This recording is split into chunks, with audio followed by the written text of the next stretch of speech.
तो आज की क्लास के अंदर हम बात करने वाले हैं बिल्कुल बेसिक से पाइथन से रिलेटेड कि पाइथन को आप किस तरीके से यूटिलाइज कर सकते हैं अपने प्रोग्रामिंग के अंदर एंड किस तरीके से आप डिफरेंट वेब एप्लीकेशंस में उसका यूज कर सकते हैं। सबसे पहली गलती जो हर इंसान या हर एक ऐसा स्टूडेंट करता है यूटिलाइजेशन करते हुए, वो ये करता है कि जब भी हम अपना प्रोग्राम क्रिएट करते हैं ना, हम कोशिश करते हैं कि हम अपने डेस्कटॉप पे एक फोल्डर बनाएं और उसका जो है वो नाम यहाँ पर पाइथन इम्प्लीमेंट कर दें एंड देन हम जो है वो यहाँ पे काम विजुअल स्टूडियो कोड में करना शुरू कर दें। अगर आप भी ये गलती करते हैं, आपने भी कभी ये गलती की है, तो सबसे पहले इस गलती को जो है वो ज़रूर आप यहाँ पर सुधार लीजिए। क्यों? क्योंकि कभी भी आपने डेस्कटॉप पे फ़ोल्डर नहीं बनाना। हमेशा अपनी किसी भी ड्राइव के अंदर एक सेपरेट फ़ोल्डर बनाएँ, उसको जो है वो यहाँ पे पाइथन का नाम दें, उसके अंदर app.py बनाएँ और उस app.py के अंदर हमेशा अपने फाइल्स को रख के काम करें। इससे क्या होता है कि आपका जो है वो डेमोंस्ट्रेशन भी ठीक रहता है और इन केस अगर आपके कंप्यूटर में कोई वायरस आता है, कोई और चीज़ आपको परेशान करती है, तो आपकी फाइल यहाँ पर जो है वो कभी भी करप्ट नहीं होती और इससे भी अच्छी चीज़ ये होती है कि आप जब भी कोई प्रोग्राम बनाएँ तो आप उसको गिटहब पे अपलोड कर दें। हम आज की क्लास में गिटहब पे भी अपलोड करना सीखेंगे अपने प्रोग्राम्स को, ताकि हमें किसी तरीके की प्रॉब्लम पेश नहीं आए। तो हमने सबसे पहले जो है वो एक फ़ोल्डर बनाया जिसको हमने पाइथन का नाम दिया। इसके अंदर हमने एक app.py का फ़ोल्डर बनाया और इसके अंदर हमने अपनी फाइल जनरेट की। अब मुझे जो है वो अगर अपनी कोई स्पेसिफिक फाइल को चेक करना है, तो मैं क्या कर सकती हूँ, मैं सिंपल app.py के फ़ोल्डर में जाती हूँ, जो भी फाइल मुझे चेक करनी है उसको डबल क्लिक करके मैं ओपन कर सकती हूँ। लेकिन मैं चाहती हूँ कि मैं app.py के अंदर बगैर इसको डबल क्लिक किए कोई फाइल जो है वो इसमें जनरेट कराऊँ। तो उसके लिए क्या करेंगे, हम टॉप पे क्लिक करेंगे एंड देन हम यहाँ पे सिंपल लिखेंगे सीएमडी। सीएमडी का मतलब होता है ये है आपका कमांड प्रॉम्प्ट। आप जैसे ही यहाँ पे कमांड प्रॉम्प्ट में जाते हैं, तो कमांड प्रॉम्प्ट में जाने के बाद हमने क्या करना है, हमने इस app.py में जाना है। तो इस app.py में जाने के लिए मैं क्या करूँगी, मैं लिखूँगी सीडी एंड यहाँ पे मैं सिंपल लिखूँगी app.py। मैं जैसे ही सीडी app.py लिख के एंटर करूँगी, मैं कमांड डायरेक्टरी के थ्रू app.py के अंदर चली जाऊँगी। अब मैं यहाँ पे करती हूँ कोड डॉट, ताकि मेरा विजुअल स्टूडियो कोड ओपन हो डायरेक्टली और जो मेरा विजुअल स्टूडियो को ओपन होगा वो कहाँ होगा, वो मेरी जो भी कोई लास्ट फाइल खुली होगी उस फाइल के ऊपर वो ओपन अप हो जाएगा। तो इस तरीके से हमेशा आप इसको ओपन कर सकते हैं। बट हमने क्योंकि एक नई फाइल बनानी है, तो हम फाइल में जाएँगे, जाने के बाद हम न्यू फाइल में जाएँगे और अपनी एक नई फाइल को जनरेट करेंगे। क्योंकि ये आज की हमारी क्लास 1 है, तो हम इसको जो है वो क्लास 1 का नाम देते हैं और साथ में क्या करते हैं कि हम इसका एक्सटेंशन देते हैं जो कि रहेगा dot P Y. Dot P Y के थ्रू क्या होगा, डॉट पी वाई के थ्रू ये होगा कि हमें पता चल जाएगा कि हमारी जो यहाँ पर फाइल है उसकी एक्सटेंशन क्या है। उसकी एक्सटेंशन है मेरे पास पाइथन के अंदर। इसी तरीके से जब हम बाकी लैंग्वेजेस का यूज़ करते हैं, जैसे टाइपस्क्रिप्ट का यूज़ करते हैं तो डॉट पीएस देते हैं, जावास्क्रिप्ट का यूज़ करते हैं तो डॉट जेएस देते हैं, ठीक है? तो इस तरीके से हम पाइथन के लिए डॉट पीवाई की एक्सटेंशन को यूज़ करते हैं एंड ये चीज़ करने से क्या करेगा कि आप देखो इसने डायरेक्टली पाइथन के अंदर कमांड डायरेक्टरी से app.py में गया एंड यहाँ पे मुझे कह रहा है कि अब आप इस क्लास 1 को यहाँ पे क्रिएट करें। तो इस तरीके से आप जब भी अपने फाइल्स क्रिएट करेंगे तो एग्ज़ैक्ट पाथ पे आपकी फाइल क्रिएट होगी और एग्ज़ैक्ट लोकेशन के ऊपर आप उसकी इम्प्लीमेंटेशन कर सकेंगे। यहाँ तक किसी का कोई सवाल हो इस चीज़ से रिलेटेड तो आप पूछ सकते हैं। कमेंट में मैसेज है, स्क्रीन ज़ूम कीजिए। जी। अस्सलामुअलैकुम मैम, काइंडली स्क्रीन ज़ूम कीजिए। हाँ, हाँ, मैं कोड लिखना शुरू करूँगी तो स्क्रीन ज़ूम करूँगी। तो यहाँ पे हमने क्या किया, मैंने अपनी स्क्रीन जो है वो ज़ूम कर दी। अब हम बिल्कुल बेसिक सिंटैक्स से शुरू करते हैं। ठीक है? जब हम बेसिक सिंटैक्स की बात करते हैं तो बेसिक सिंटैक्स में क्या होता है, सबसे पहले हमें 2 चीज़ें पता होनी चाहिए। 2 चीज़ें क्या पता होनी चाहिए कि हम जो है जब पाइथन के बारे में बात कर रहे हैं, तो पाइथन जो है वो 2 काम करता है। एक काम क्या करता है, वो यूज़र से इनपुट लेता है और उस दिए हुए इनपुट को क्या करता है, प्रिंट करता है। पाइथन के ये सिर्फ 2 काम कि यूज़र से इनपुट लेना और उस इनपुट के अकॉर्डिंगली जो भी कोई चीज़ है, उसको जो है वो हम यहाँ पे प्रिंट कर सकते हैं। आप कोड करके भी जो है वो फ़ोल्डर बना सकते हैं, कोई प्रॉब्लम की बात नहीं है। But this is the way to do the things के इससे क्या होता है कि आपकी जो इम्प्लीमेंटेशन होती है ना वो खराब नहीं होती। अब जब हम बेसिक सिंटेक्स की बात करते हैं तो बेसिक सिंटेक्स में इनपुट और प्रिंट में से ज़्यादा कौन-सी कमांड यूज़ की जाती है? प्रिंट की कमांड यूज़ की जाती है।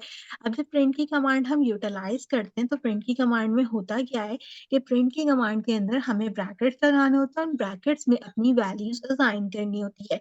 वैल्यूज़ हम जब भी असाइन करते हैं स्ट्रिंग फॉर्मेट में तो उसके लिए हमें जो है वो इनवर्टेड कॉमास का यूज़ करना होता है। तो यहाँ पे सिंपल मैं लिखती हूँ हेलो वर्ल्ड और हेलो वर्ल्ड लिख के हम क्या करते हैं यहाँ से पाइथन का टर्मिनल रन करते हैं। आप पाइथन की एक्सटेंशन कर सकते हैं अपने विजुअल स्टूडियो कोड के अंदर आपके पास साइड में जो है वो एक्सटेंशन का एक कॉलम बना होता है। आप यहाँ पे सर्च एक्सटेंशंस के अंदर पाइथन को सर्च करें ताकि इसका जो आपके पास कंपाइलर है वो रन होना शुरू हो जाए। अगर इस तरीके का एरर आता है तो थोड़ा-सा वेट कर लें, फेच करके ले आता है तो ये पाइथन का आपका कंपाइलर है पाइथन के नाम से, आप इसको सिंपल जो है वो क्या कर सकते हैं, इंस्टॉल कर सकते हैं। यहाँ पे इनेबल का बटन होगा, उस पे क्लिक कर दीजिएगा, इंस्टॉल का होगा तो इंस्टॉल कर लीजिएगा। तो उससे क्या होता है आपके पास यहाँ पर आपके पाइथन के अंदर इस तरीके से एक्सटेंशन आ जाती है डेवलपर की और आप जो है वो आसानी से इसको इम्प्लीमेंट कर लेते हैं। अब हमने सिंपल लिखा है प्रिंट हेलो वर्ल्ड तो हम इसको रन करके देखते हैं क्या ये टर्मिनल पे प्रिंट होता है। तो यू कैन ईज़िली सी कि ये हमारे पास टर्मिनल में प्रिंट हो रहा है।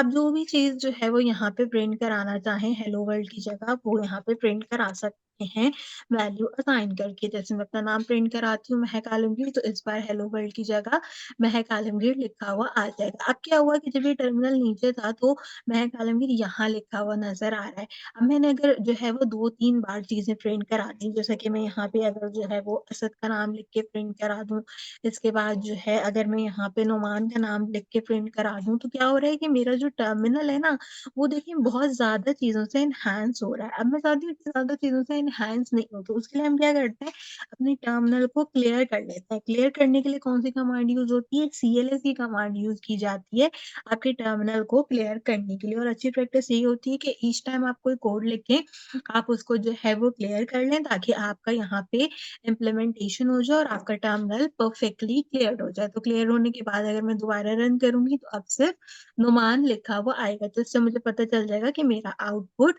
यहाँ पे क्या जनरेट हो रहा है। यहाँ तक किसी का कोई सवाल इस चीज़ से रिलेटेड? ठीक है, सबको जो है वो कंपाइलिंग है, चलें अच्छी डन बात डन है। डन हो गया। मिस जी, मैसेज आ रहे नीचे इनबॉक्स में इकरा बाजी के। जी इकरा इकरा का मैसेज का जवाब मैंने दे दिया, बहुत देर हो गई। उन्होंने कोड का पूछा था, मैंने सीन करके जवाब दे दिया था। अच्छा एक दफ़ा आप दोबारा बता दें क्योंकि यहाँ पे भी काफ़ी लोग और ज्वाइन करें ना दोबारा ज्वाइनिंग करके आप इनको बता दें ताकि इनसे मिक्स नहीं हो जाए क्लास। अच्छा, यहाँ पे अगर क्वार्टर 2 अच्छा का वही मैम, कोई एक सवाल था। Sorry for the disturbance. जी एक बोलें। सवाल ये था कि क्या हम पाइथन का कोड पावर शेल में एग्जीक्यूट कर सकते हैं? हम पावरशेल में एग्जीक्यूट कर सकते हैं, कोई प्रॉब्लम नहीं होती कंपाइलर में। लेकिन पावरशेल जो हम यूज़ करते हैं ना, वो हम ज़्यादा टाइपस्क्रिप्ट के लिए यूज़ करते हैं। ठीक है कि जो टाइप स्क्रिप्ट है ना उसके लिए पावर शेल यूटिलाइज किया जाता है और जब हम नेक्स्ट चीज पे काम करते हैं तो हम सीएमडी में काम करते हैं ताकि जो है वो चीजें इधर उधर नहीं हो क्योंकि क्या होता है कि विजुअल स्टूडियो कोड हर कंपाइलर को यूज करता है। ये अगर आप इसको जो है वो आपने जैसे पूछा उसमें कंपाइल्ड आउट कर देते हैं अपने दूसरे कंपाइलर के अंदर यहाँ से पावर शेल के अंदर तो जो है वो किसी किस्म की कोई प्रॉब्लम बेसिक लेवल पे नहीं आएगी। हेलो वर्ल्ड जो है वो अगर देखें मैं प्रिंट करके दूंगी हेलो वर्ल्ड प्रिंट करके दे देगा मुझे। ठीक है इसमें कोई जो है वो मसला नहीं होगा अच्छा एक्सटेंशन से चल रहा है। ठीक है तो जो है वो प्रिंट करके दे देगा लेकिन प्रिंट करके देने में क्या करता है पावर शेल से चला जाएगा पाइथन के ऊपर। क्यों? क्योंकि इसको पता है कि इसका सब्स्टिट्यूट जो है वो पाइथन है, ये कोड पाइथन में लिखा है तो विजुअल स्टूडियो कोड का कोई मसला नहीं होता, वो करके दे देता है। बेसिकली मैम, जैसे कि आपने अभी पावर शेल ओपन किया यहाँ से अभी, ठीक है, हम्म तो आपने ऊपर प्ले वाले आइकन पे भी क्लिक किया। प्ले वाला आइकन आई मेरे ख्याल से तो वो पाइथन वाली चीज पे एग्जीक्यूट कर रहा है। अगर हम कमांड चला के जैसे रन करते हैं पाइथन, जो भी स्पेस आगे क्लास, जो भी आपकी फाइल का नेम होता है, अगर ऐसे करके हम एग्जीक्यूट करेंगे तो क्या हमारा कोड एग्जीक्यूट होगा पावर से में, ये मेरा हो सवाल था मैंने। हो जाएगा। बेसिक लेवल पे हेलो वर्ल्ड अगर आपने लिखा है तो हो जाएगा, लेकिन अगर आपको एडवांस जो है वो इम्प्लीमेंटेशन लेके जाओगे तो वो आपको एरर प्रोवाइड करेगा। अच्छा, अब एडवांस पे जो है क्या कहते हैं वो एरर क्यों देगा, बेसिक पे क्यों नहीं दे रहा? इसलिए नहीं दे रहा क्योंकि जो है वो विजुअल स्टूडियो कोड नॉर्मली बहुत सारी चीजों को बिल्ड इन भी इम्प्लीमेंट करता है, तो उस केस के अंदर वो यहाँ पे इसे इम्प्लीमेंट कर लेगा। अच्छा, अब हमारे पास क्या होता है कि हमने अपना बेसिक सिंटेक्स तो क्लियर आउट कर लिया। अब बेसिक सिंटेक्स क्लियर आउट करने के बाद मैंने क्या किया कि ये सिंटेक्स पहले आपको सिंटेक्स की तरह नजर आ रहा था, जैसे कि मैं अगर इसको यहाँ से क्लियर करूं तो ये सिंपल मेरे पास आपको सिंटेक्स की तरह यहाँ पे नजर आ रहा है। लेकिन अब अगर मैं अगला प्रोग्राम लिखने जाती हूँ इसके बाद कोई और चीज, जैसे कि अगर मैं यहाँ पे लिख दूं प्रिंट, और प्रिंट के साथ मैं जो हूँ वो अपना नाम लिख दूं यहाँ पे, तो क्या होगा कि दोनों चीजें प्रिंट होना शुरू हो जाएंगी टर्मिनल पे रन करने के लिए। अब वो हेलो वर्ल्ड भी प्रिंट करके दे रहा है, वो मुझे महक आलमगीर भी प्रिंट करके दे रहा है। अगर मैं 100 लाइन का कोड लिखूंगी तो वो जो है वो 100 फंक्शंस जो मैंने डिफाइन किए होंगे उन सबको जो है क्या करेगा, कंपाइल करना शुरू कर देगा। उस चीज से बचने के लिए हम क्या करते हैं कि जिस चीज को यूज नहीं करना उससे पहले हैश का यूज कर देते हैं। तो हैश से क्या होता है, ये ग्रीन कलर में शिफ्ट हो जाता है, इसके बाद क्या होता है, ये कमेंट हो जाता है। कमेंट का फायदा क्या होता है, कमेंट का फायदा ये होता है हमारे पास कि हमारा जो कंपाइलर होता है वो यहाँ पर इसको रीड नहीं करता, वो प्रोग्राम के अंदर इसको रीड नहीं करता। जैसे अभी मैंने ये पूरा सिंटेक्स जो है वो यहाँ पे कंपाइल किया हुआ है ना, अगर मैं जो हूँ वो यहाँ पे इसको रन करती हूँ तो देखो कुछ भी प्रिंट करके नहीं देगा। क्यों कुछ भी प्रिंट करके नहीं देगा? क्योंकि पूरा कोड जो है वो क्या हुआ हुआ है, वो पूरा का पूरा यहाँ पे कमेंट हुआ हुआ है। अब कमेंट की भी दो टाइप होती हैं, सिंगल लाइन कमेंट होता है, मल्टीपल लाइन कमेंट होता है। आप सिंगल लाइन में हैश करके कमेंट कर सकते हो अगर आप प्रोग्राम वाइज कर रहे हो, अदरवाइज आप क्या कर सकते हो, आप इसको मल्टीपल लाइन में भी कमेंट कर सकते हो। जैसे अगर मैं लिखूं दिस इज अ कमेंट, ठीक है, मैंने ये लिखा दिस इज अ कमेंट, और फिर मैं यहाँ पे लिखती हूँ this is the multiple type of comment. ठीक है, तो इस तरीके से क्या होगा कि हम मल्टीपल कमेंट्स को भी यहाँ पर जनरेट करा सकते हैं पाइथन के अंदर। तो यहाँ पे हमारा दूसरा जो टॉपिक होता है हमारे कमेंट से रिलेटेड, वो कंप्लीट होता है। अब हम आते हैं अपने तीसरे टॉपिक की तरफ। अब तीसरे टॉपिक के लिए क्या करते हैं, दो टॉपिक में तो मैंने आपको बताया नहीं कि हम टॉपिक पढ़ रहे हैं, तो तीसरे टॉपिक पे क्या करते हैं, हम यहाँ पे कमेंट कर देते हैं टॉपिक 3।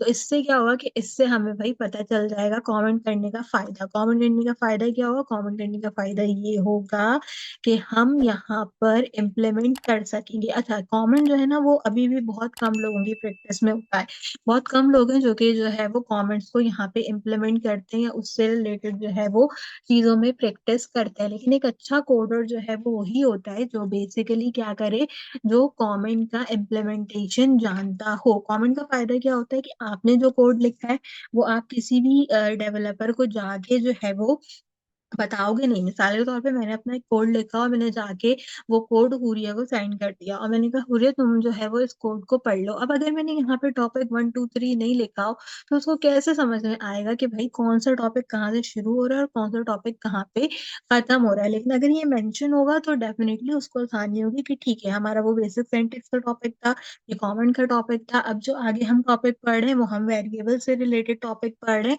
तो इससे क्या होता है कि यूजर को आसानी रहती है चीज को समझने के लिए। तो एक अच्छा डेवलपर हमेशा वही होता है जो अपने प्रोग्राम्स के अंदर कमेंट्स की इम्प्लीमेंटेशन को लाजमी कंपाइल करे। जब हम पाइथन में आगे जाते हैं तो पाइथन में क्या होता है कि सबसे इम्पोर्टेंट टॉपिक होता है वेरिएबल्स। अगर आप पाइथन में वेरिएबल्स और डेटा टाइप समझ लेते हैं ना, तो आप किसी भी लैंग्वेज पे काम कर सकते हैं। आप HTML CSS पे काम कर सकते हैं, आप टाइप स्क्रिप्ट पे पूरी कमांड जो है वो यहाँ पे हासिल कर सकते हैं। अगर आपने पाइथन अच्छे से सीख ली तो टाइप स्क्रिप्ट आपके लिए बिल्कुल हलवा है, क्योंकि वो बिल्कुल इससे मिलती जुलती होती है। यहाँ पे आप जितनी चीजें इम्प्लीमेंट करते हो आप टाइप स्क्रिप्ट में भी वही सारी चीजें इम्प्लीमेंट करते हो। हाँ, अंदाज थोड़ा डिफरेंट होता है, लेकिन ये होता है कि कोर कॉन्सेप्ट आपका बड़ा अच्छा होता है अगर आपको पाइथन आती है तो पाइथन में सबसे इंपॉर्टेंट टॉपिक कहलाता है वेरिएबल्स एंड डेटा टाइप। तो सबसे पहले वेरिएबल्स की बात करते हैं। वेरिएबल्स बेसिकली क्या होते हैं, दो टाइप के वेरिएबल्स होते हैं। एक कहलाते हैं हमारे पास नंबर्स, जिनको हम यहाँ पे क्या कहते हैं, जिनको हम यहाँ पे कहते हैं इंटीगर्स। अगर आपने कहीं पे भी इंटीगर्स पढ़ा हो पाइथन के अंदर, तो हमेशा याद रखें किस चीज के बारे में बात की जा रही है, नंबर्स के बारे में बात की जा रही है। और दूसरा हमारे पास होता है स्ट्रिंग, जो कि हमेशा क्या कहलाता है, स्ट्रिंग ही कहलाता है। जो भी कोई आपके पास नाम या जो भी कोई आपके पास इस तरीके की इम्प्लीमेंटेशन में चीजें होंगी, वो आपके पास क्या कहलाएंगी, वो हमेशा आपके पास स्ट्रिंग कहलाएंगी। इन दोनों की एक एक एग्जाम्पल भी चेक कर लेते हैं। अगर हम जो है वो एग्जाम्पल के तौर पे इसको देखें, तो जो है हम कह सकते हैं कि नंबर की एग्जाम्पल क्या है मेरे पास, नंबर की एग्जाम्पल है मेरे पास x इज इक्वल टू 5। और इसी तरीके से जो है अगर मुझे स्ट्रिंग की एग्जाम्पल देनी है, तो स्ट्रिंग की एग्जाम्पल में मैं कह देती हूँ कि y इज इक्वल टू महक आलमगीर। आप अपना नाम भी लिख सकते हैं, कोई इम्प्लीमेंटेशन नहीं है इसके अंदर। यहाँ पे इस तरीके से समझ लें, जैसे इस तरीके से। अब ये जो आपके पास वैल्यूज हैं, ये आपके अकॉर्डिंगली आपकी वैल्यूज डिक्लेयर है। तो यहाँ पे वेरिएबल्स के बारे में समझ आया कि हमारे पास जो स्ट्रिंग और नंबर के वेरिएबल्स होते हैं, वो हम दोनों पाइथन में डिफाइन कर सकते हैं। यहाँ तक किसी कोई सवाल है? एज अ बिगनर मुझे ये बहुत परेशान कर रहा है कि ये हम बार बार वेरिएबल्स का नाम ले रहे हैं। ये वेरिएबल्स बेसिकली काम करता क्या है? Why we use variables? ठीक है, तो हम एग्जाम्पल के तौर पे आपको वेरिएबल दिखाते हैं कि वेरिएबल काम क्यों करता है।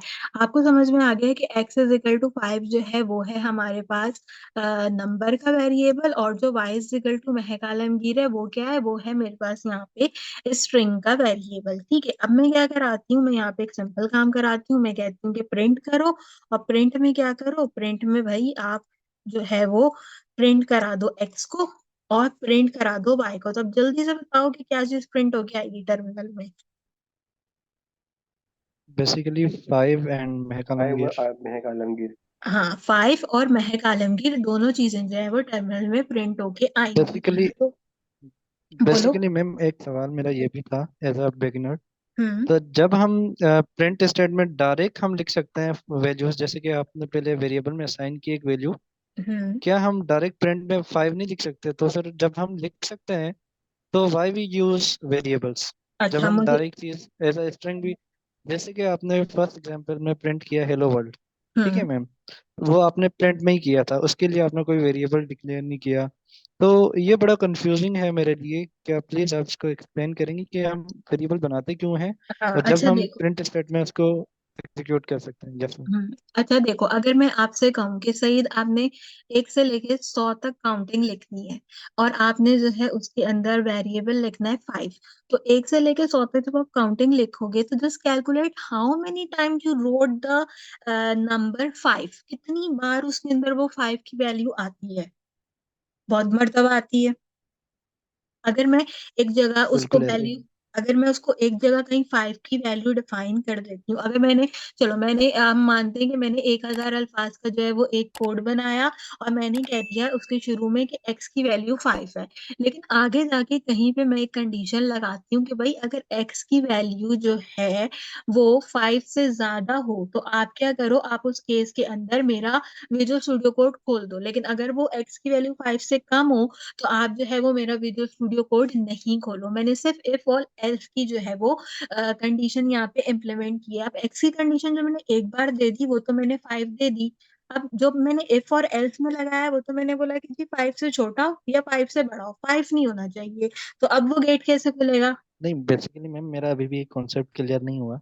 देखो, मैं दोबारा से बताती हूँ। वैसे ये आसान एग्जाम्पल थी समझने की, कि मैंने जो है वो, यहाँ पे आप बेसिकली ये पूछना चाह रहे हो ना कि जैसे अगर हम एक मर्तबा वैल्यू दे देते हैं, तो हम उसको मैडम प्रोग्राम में बार मैं बार अगर क्यों दे रहे हैं? बताऊं। यही यही यही मैं कहना चाह रहा हाँ, था। तो मैं यही चीज समझाने की कोशिश कर रही हूँ कि अगर मैंने अपने प्रोग्राम के अंदर x की वैल्यू 5 रख दी एक मर्तबा, लेकिन मैंने आगे जाके हम्म। कंडीशन लगाई कि गेट मेरा तब खुले जब वैल्यू 5 से कम हो, यानी कि 4, 3, 2, 1 हो, या फिर 6, 7, 8, 9, 10 हो, तब मेरा गेट ओपन हो। अदरवाइज मेरा गेट ओपन नहीं हो, और अगर मेरा गेट ओपन नहीं होता, तो आगे मेरा प्रोग्राम एग्जीक्यूट नहीं करेगा।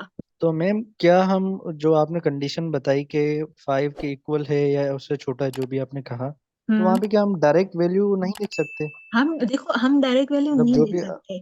हम डायरेक्ट वैल्यू क्यों नहीं दे सकते? क्योंकि एक प्रोग्राम में मैं इतनी सारी सारी सारी चीजें कर रही हूँ कि अगर मैंने एक्स की एक वैल्यू सेट कर दी। अच्छा, इसमें ना एक और भी जो है वो यहाँ पे एक और भी चीज आती है, मैं बताती हूँ।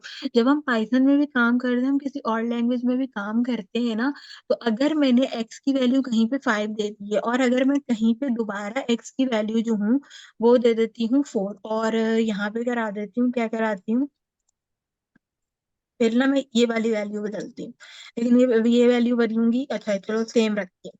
ठीक है, अब मैंने क्या किया, एक्स की वैल्यू यहाँ 5 रखी, यहाँ 4 रखी, और दोनों बार एक्स को प्रिंट कराया। टर्मिनल में रन करते हैं, वैल्यू क्या आई टर्मिनल में? 5 में कलमगीर देन 4। 5 महक आलमगीर 4 आई। क्यों आई? एक वैल्यू क्यों नहीं आई दोनों में से? क्योंकि मैम बेसिकली आई तो क्योंकि आपने 2 बार प्रिंट स्टेटमेंट लगाया तो शायद इस वजह से। अगर मैं एक बार प्रिंट स्टेटमेंट हटा के रन करूं तो क्या आएगी? तो मैम 5 ही आएगी ऑब्वियसली। ऑब्वियसली 5 आएगी। अब मेरी रिक्वायरमेंट तो 5 है ही नहीं प्रोग्राम के अंदर, मुझे तो जो है वो 4 वाली इम्प्लीमेंटेशन चाहिए गेट खोलने के लिए। तो अब मैं कैसे खोलूंगी? अब अगर मैं रन करा रही हूँ तो 5 और 4 दोनों आ रहे हैं, पर मुझे तो 5 और 4 दोनों चाहिए ही नहीं। आपको 4 चाहिए। मुझे सिर्फ 4 चाहिए। तो तो हर बेसिकली बार तो कंडीशन के बेसिकली अकॉर्डिंग। मैम एक और सवाल। हाँ। आपने एक ऊपर वेरिएबल डिक्लेयर किया एक्स इक्वल्स टू 5। हम्म। देन आप उसी नेम के साथ दोबारा नीचे वेरिएबल डिक्लेयर कर रहे हैं। वो मैं इसलिए मतलब कर रही हूँ क्योंकि मतलब आपने दो बोला वे। ना, आपने बोला ना कि अगर हम एक बार डिक्लेयर कर देते हैं, तो एक बार चलो हमने एक्स की वैल्यू 5 डिक्लेयर कर दी, अब अगर मुझे कोई एक्स की वैल्यू 4 चाहिए तो उस केस में मैं क्या करूँ प्रोग्राम के अंदर? तो मैम कोई और वेरिएबल बनाने वाई कर लें।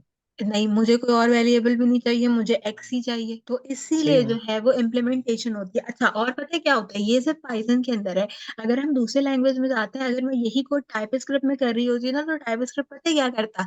टाइप स्क्रिप्ट इसकी वैल्यू को जो है वो कंसीडर नहीं करता, वो 5 की वैल्यू नहीं रखता, वो 4 की वैल्यू प्रिंट करके देता। क्यों? क्योंकि अगर सेम वेरिएबल आप 2 बार टाइप स्क्रिप्ट में प्रिंट करा देते हो, तो दूसरी बार आपने जो इम्प्लीमेंटेशन दी होती है, टाइप स्क्रिप्ट उसको काउंट करता है, पहली वाली को काउंट नहीं करता। मैम बेसिकली आपने यहाँ पर आपने एक प्रिंट स्टेटमेंट लगाई लाइन नंबर 18 के ऊपर, ठीक है। हाँ। एंड देन आपने लगाई 22 के ऊपर। तो हाँ। ये 2 बार हमारे पास प्रिंट हो रहा था, आप अगर देखें हम्म। कंसोल में। तो 2 बार हमारे पास तो टाइपिस्ट के केस में जैसे आपने कहा कि अगर हम टू स्टेटमेंट भी लगाएं, जैसे हमने यहाँ पे प्रिंट लगाया लाइन हम्म। नंबर 18 पे, देन हमने लगाया 22 पर। तो हम्म। ये दोनों वैल्यू क्या टाइपिस्ट के केस में फॉर एग्जांपल हम वहाँ पे कोड लिखते टाइप स्क्रिप्ट के अंदर, हम्म। तो क्या हमारे पास इसी तरह से आउटपुट नहीं आता? नहीं, फिर वो 4 वाली कंसीडर जो हमारा डिजिट है उसको कंसीडर करेगा। टाइप स्क्रिप्ट को ये बिल्ट इन फंक्शन दिया है कि अगर आपको एक ही वेरिएबल 2 बार दिया जाता है, तो दूसरी वाली बार में जो आपको वैल्यू दी गई है ना, आप उसको कंसीडर करो। इसमें बाय रेफरेंस लेता है, ठीक है, समझ हाँ गया। ठीक है, तो खैर टाइप स्क्रिप्ट आपके केस से बिल्कुल अलग हो जाएगी। आपके सवाल के अकॉर्डिंगली सिर्फ जवाब ये था कि हम जो है वो एक बार उसको डिफाइन नहीं कर सकते। हाँ, वो एक बार डिफाइन कर भी सकते हैं। एक बार कैसे डिफाइन कर सकते हैं? कि जब हम अपना लोकल और ग्लोबल वेरिएबल पढ़ते हैं। चलो मैं तुम्हें लोकल और ग्लोबल वेरिएबल पढ़ाती हूँ, ताकि तुम्हें जो है वो उससे रिलेटेड कॉन्सेप्ट क्लियर हो। अब यहाँ तक क्या हुआ कि यहाँ तक, अच्छा और किसी का कोई और सवाल है? ये मैम आपने अगेन जो कोड लिखा था नीचे एक्स की वैल्यू अपडेट करी थी या आपने एक अलग से वेरिएबल बनाया था, ये मैंने कंफ्यूजिंग हो रही है। क्योंकि जैसे कि आपने लाइन नंबर 15 के ऊपर एक्स इक्वल्स टू 5 लिखा, ठीक है। देन हाँ। आप लाइन नंबर 21 के ऊपर एक्स इक्वल्स टू 4 करनी थी। तो ये हम्म। आप अलग ही वेरिएबल बना रहे हैं सेम नाम से, थोड़ा ये कंफ्यूजन है, क्लियर कर अलग दीजिए। अलग ही वेरिएबल तो हर बार पूरे प्रोग्राम में मैं कितनी मर्तबा एक्स लिखूंगी और मैं कितनी मर्तबा वाई लिखूंगी? बहुत सारी मर्तबा लिखूंगी। इसमें सिर्फ एक्स वाई इंपॉर्टेंट ओके नहीं मैम। होता। अगर मैं इसकी जगह ए इज इक्वल टू 5 लिख दूं और प्रिंट ए करा लूं तो भी कोई फर्क नहीं पड़ता, वो प्रिंट करके देगा 5। सही है मैम, सही है, सही थैंक है। यू। अच्छा, और किसी का कोई और सवाल है? आप लोग चैट में भी बता सकते हैं, अगर अगर आपको माइक खोल के प्रॉब्लम है तो चैट में पूछो। जिसके जो कॉन्सेप्ट हैं, जो चीजें हैं, वो पूछो मुझसे चैट में। मेरी क्लास में सब बच्चे जो हैं वो पार्टिसिपेट करने के लिए होते हैं। मैं सबको साथ लेके चलती हूँ। एक बार एक चीज समझ नहीं आती, मैं 100 मरतबा बताती हूँ। मैं एक मरतबा भी मना नहीं करती कि मैं नहीं बताऊंगी, रिकॉर्डिंग चेक कर लेगा या कुछ भी नहीं। मैं 100 दफा आपको बताऊंगी जब तक आपको वो बात जो है वो समझ में नहीं आती। ठीक है, मेरा ऐसा ही है। और जब तक वो समझ में नहीं आती, मैं आगे बढ़ती भी नहीं हूँ। अब हम जो है ना वो इनके सवाल को आगे लेके चलते हैं। वेरिएबल्स हमने देखे एक्स और वाई के जो है वो अकॉर्डिंगली होते हैं। अब सिर्फ एक्स और वाई जो वेरिएबल मल्टीपल हैं, वो पूरे प्रोग्राम में इतनी सारी मर्तबा यूज़ होता है। इतनी सारी मर्तबा यूज़ होने में क्या होता है कि हम उन्हें भी कंडीशन में यूज़ करते हैं। उनकी कंडीशन क्या होती है कि वो लोकल वेरिएबल्स के तौर पे भी यूज़ किए जाते हैं और वो ग्लोबल वेरिएबल्स के थ्रू भी यूज़ किए जाते हैं। बट उससे पहले हम क्या देखते हैं, उससे पहले हम जो है वो मल्टीपल वेरिएबल्स की बात करते हैं, स्ट्रिंग वेरिएबल्स की बात करते हैं। अभी हम क्या करते आ रहे थे, अभी हम ये करते आ रहे थे कि मैं लिख रही थी x इज़ इक्वल टू 5, ठीक है? या y इज़ इक्वल टू महक आलमगीर। अब मुझे ये डायमेंशन नहीं देनी। अब मैं लिखना चाहती हूँ कि x जो है वो बराबर है, किस चीज़ के बराबर है? वो बराबर है मेरे पास Python is a programming language के। ठीक है, अब मैंने यहाँ पे क्या किया, मैंने एक स्ट्रिंग जो है वो यहाँ पे प्रोवाइड कर दिया और मैंने बोला कि अब क्या करो कि x की जो भी कोई वैल्यू है, अब आप उसको प्रिंट करा दो। तो टर्मिनल में क्या चीज़ प्रिंट होके आएगी? Python is a programming language. Python Python is a programming language terminal में प्रिंट होकर आएगा। तो सिर्फ नंबर पे बेस नहीं करता, अगर आपने स्ट्रिंग फॉर्मेट में भी लिखा है, तो स्ट्रिंग फॉर्मेट में भी वो हमारे पास यहाँ पे बेस करके आएगा। अच्छा, अब क्या हुआ, Python is a programming language मैंने एक मर्तबा लिख दिया। अब मुझे Python is a programming language जो है वो एक सेंटेंस में नहीं लिखना। मुझे जो है वो अलग-अलग सेंटेंस में लिखना है। डेटा टाइप का टॉपिक वेरिएबल्स के बाद आएगा, तो इंशाल्लाह इस पे भी हम बात करेंगे। ठीक है इकरा? आज की क्लास में। तो अब क्या है कि मुझे Python as a programming language एक साथ नहीं लिखना। मैं चाहती हूँ कि मैं इसको एक्स, वाई, ज़ेड वेरिएबल में तोड़ दूँ। ठीक है, तो उसमें हम क्या करते हैं, उसके लिए हम जो इस चीज़ का यूज़ करते हैं वो कहलाता है मल्टीपल वेरिएबल्स। वेरिएबल्स की भी बहुत सारी टाइप्स होती हैं, मल्टीपल वेरिएबल्स, सिंगल वेरिएबल्स, इसके साथ-साथ जो है वो हमारे पास यहाँ पे लोकल, ग्लोबल वेरिएबल्स यूज़ होते हैं और भी बहुत सारे टाइप के वेरिएबल्स यूज़ होते हैं, लेकिन ये 3-4 वेरिएबल्स के टाइप हैं जो कि आपको पता होने चाहिए। तो मल्टीपल वेरिएबल्स कैसे देते हैं, जैसा कि मैं कहती हूँ कि एक्स बराबर है यहाँ पे पाइथन के, ठीक है? फिर मेरे पास y जो है वो बराबर है यहाँ पे s के और इसको थोड़ा छोटा कर लेते हैं, मैं बोलती हूँ z में क्या चीज़ लिखा है ऑसम। अब जब मैं प्रिंट कराऊँगी तो मैं क्या करूँगी, मैं कहूँगी कि भई आप प्रिंट करा दें और प्रिंट में क्या करें, x, y और z को प्रिंट करा दें। x, y और z को जब मैं प्रिंट कराऊँगी तो टर्मिनल में जुमला कैसे लिखा हुआ आएगा? एक साथ लिखा हुआ आएगा, एक साथ लिखा हुआ आएगा। हालाँकि मैंने स्ट्रिंग क्या किए थे, अलग-अलग डिफाइन किए थे, लेकिन इसने क्या किया, इसने पाइथन इज़ ऑसम को एक साथ पूरे सेंटेंस केस में लिख के दे दिया। तो आप ऐसे भी वेरिएबल प्रोग्राम में डिफाइन कर सकते हैं और अपनी मर्ज़ी की चीज़ जो है वो क्या कर सकते हैं, यहाँ पे प्रिंट करा सकते हैं। ये दोनों बातें समझ में आई कि एक हम सिंगल सेंटेंस में कैसे वेरिएबल डिफाइन करते हैं और अगर मल्टीपल में करना हो तो हम मल्टीपल में कैसे डिफाइन करते हैं। बेसिक जो है वो पहले पाइथन तो सीख लो, फिर जो है वो ओओपी तक आना। ओओपी तो बहुत ही आखिर का टॉपिक है, पढ़ाएँगे, नहीं पढ़ाएँगे वो भी बहुत दूर की बात है। ओओपी कहीं इस्तेमाल भी नहीं होता, हम ओओपी जो है वो कहीं इस्तेमाल नहीं करते। ओओपी तो बहुत ही ज़्यादा जो है वो शार्ट क्लास जो है वो हमारा टॉपिक है। बेसिक क्लास है ये, बेसिक स्टूडेंट्स के लिए। ताकि हम जो है वो इसको कंपाइल करें। हाँ, अब एक अच्छा सवाल आया कि हमने कॉमा लगाकर प्रिंट क्यों कराया? पहले हम एक और एग्ज़ाम्पल देखते हैं, फिर हम जो है वो इससे रिलेटेड बात करेंगे। अब क्या है कि हमने देख लिया कि स्ट्रिंग के अंदर जो है वो हम किस तरीके से यहाँ पे कंपाइलेशन करते हैं। अगर अब मैं चाहूँ कि मुझे जो है वो नंबर में कंपाइलेशन करनी है इसकी और नंबर और स्ट्रिंग में कंपाइलेशन करनी है, तो उस केस में हम क्या कर सकते हैं, उस केस के अंदर भी हम डिफरेंट टाइप के इम्प्लीमेंटेशंस के ऊपर यहाँ पे वर्किंग कर सकते हैं। तो अब हम वो वाला एक केस जो है वो यहाँ पे चेक आउट करते हैं। अब हम क्या करते हैं, अब हम 2 वेरिएबल्स का सम कराते हैं, लेकिन 2 वेरिएबल्स का सम कैसे कराते हैं, हम उनको करा लेते हैं इंटीजर वाइज़। ठीक है, हमने स्ट्रिंग वाइज़ देख लिया ना, अब हम थोड़ा-सा इंटीजर वाइज़ देखते हैं।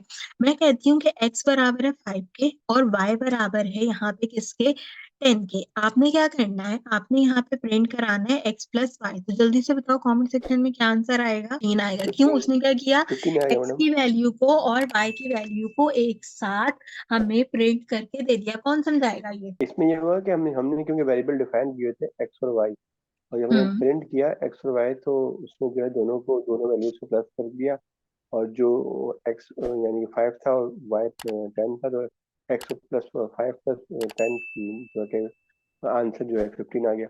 बिल्कुल। अच्छा, अगर ये तो हमारे पास आंसर जो है वो 15 आ गया। कैसे आ गया कि भई हमने x और y एलिमेंट में इंटीजर्स प्रोवाइड किए थे। अगर मैं x एलिमेंट में इंटीजर दे दूँ और y एलिमेंट में मैं स्ट्रिंग दे दूँ, तो बताओ क्या होगा? तो बताओ आंसर क्या आएगा? मैम मैम जी, आंसर होगा 510। या फाइव एरर वन भी जीरो एक्सपेक्टेड है।